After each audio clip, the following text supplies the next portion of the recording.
አሜሪካ በኢትዮጵያ ላይ ጣለችው የጦር መሳሪያ ማዕቀብ ተነሳ። ሰላም ጤና ያስጥልን ውድ የኢትዮ ፎከስ ሚዲያ ተከታታዮች የዕለቱን ዜና ይዘንላችሁ ቀርበናል። ቻናላችንን ላይክ፣ ሼር፣ ሰብስክራይብ በማድረግ ቤተሰብ ይሁኑ። ወደ ዝርዝር ዜናችን እናልፋለን። በሰሜኑ ጦርነት ምክንያት በኢትዮጵያ ላይ ተጥሎ የነበረው የጦር መሳሪያ ማዕቀብ መነሳቱን አሜሪካ አስታወቀች። ማዕቀቡ መነሳቱን የገለጸው በአሜሪካ የውጭ ጉዳይ ሚኒስቴር የሀገር መከላከያ ንግድ ቁጥጥር ዳይሬክቶሬት ነው። ዳይሬክቶሬቱ ዛሬ ግንቦት 11 2018 ዓ.ም እንደገለጸው በኢትዮጵያ ላይ ይከተል የነበረውን የክልከላ ፖሊሲ በማንሳት አሁን ላይ በዓለም አቀፍ የጦር መሳሪያ ዝውውር ደንብ ቁጥጥር የሚደረግባቸውንና ከኢትዮጵያ ጋር የተያያዙ የፍቃድ ማመልከቻዎችን በየተራ እየገመገመ ነው። ይህን ተከትሎ በቅርቡ በሚወጣ የደንብ ለውጥ ኢትዮጵያ በዓለም አቀፍ የጦር መሳሪያ ዝውውር ደንብ ዝርዝር ውስጥ ከሚገኙ አገራት ተርታ እንድትሰረዝ የሚደረግ መሆኑን ጠቅሷል። ይህ ደንብ በአሜሪካ ማዕቀብ ስር የሚገኙ የተወሰኑ አገራት ለመከላከያ ሰራዊት፣ ለፖሊስ፣ ለደህንነትና ለሌሎችም የሀገር ውስጥ የጸጥታ ኃይሎች የሚሆኑ የመከላከያ ቁሶችንና አገልግሎቶችን ከውጭ ገዝተው ማስገባትም ሆነ ወደ ውጭ አገራት መላክ እንዳይችሉ የሚከለክል ነው።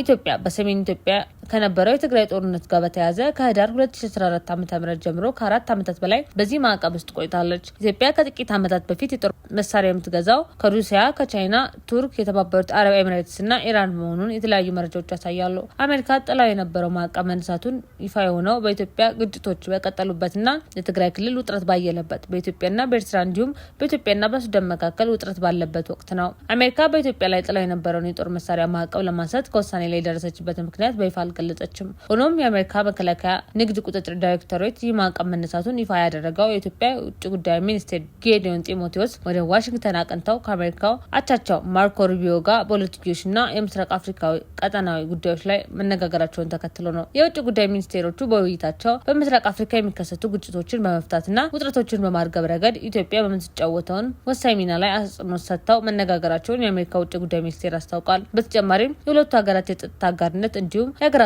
የንግድ እድሎች ማሳደግ፣ ቀይ ባህርና የማሪታይም ደህንነት ጉዳዮች ውይይታቸው የዳሰሳቸው ነጥቦች ናቸው። ማርኮ ሩቢዮ ከዶክተር ጌዲዮን ጋር በአካል ተገናኝተው ከመነጋገራቸው አስቀድሞ በዚያው ዕለት ከኢትዮጵያ ጠቅላይ ሚኒስትር አብይ አህመድ ጋር በቀጠናዊ መረጋጋት፣ በጸረ ሽብር ትብብር፣ በኢኮኖሚና በአፍሪካ ቀንድ ደህንነት ዙሪያ በስልክ ተወያይተዋል። የአሜሪካና የኢትዮጵያ ባለስልጣናት ቀይ ባህርን ጨምሮ በተለያዩ ጉዳዮች ላይ ከመወያየታቸውና በኢትዮጵያ ላይ ተጥሎ የነበረው የጦር መሳሪያ ማዕቀብ ከመነሳቱ ጥቂት ቀናት አስቀድሞ አሜሪካ በኤርትራ ላይ የጣለችውን ማዕቀብ ለማንሳት ማቀዷ መዘገቡ ይታወሳል። በኢትዮጵያ ፌዴራል መንግስትና በህወሓት መካከል ከህዳር 2013 እስከ 2015 ዓ.ም የተካሄደው ጦርነት በትግራይ፣ በአማራና በአፋር ክልሎች ከፍተኛ ሰብአዊ፣ ቁሳዊና ኢኮኖሚያዊ ጉዳት አስከትሏል። በጦርነቱ የደረሰው አጠቃላይ ጉዳት መጠን በጥናቱ አድማሱ እና በወቅቱ መረጃዎች ሲሰላ እጅግ ከፍተኛ እንደሆነ ተገልጿል። ዋና ዋና የጉዳት መጠኖች የሚከተሉት ናቸው። የሰው ህይወት፣ የሰብአዊ ቀውስ፣ የሰው ህይወት መጥፋት። በተለያዩ ዘገባዎች መሰረት በጦርነቱ 600 ሺህ የሚጠጉ ሰዎች ህይወታቸውን አጥተዋል። መፈናቀል፣ ከ2.6 ሚሊዮን በላይ ዜጎች ከቀያቸው ተፈናቅለዋል።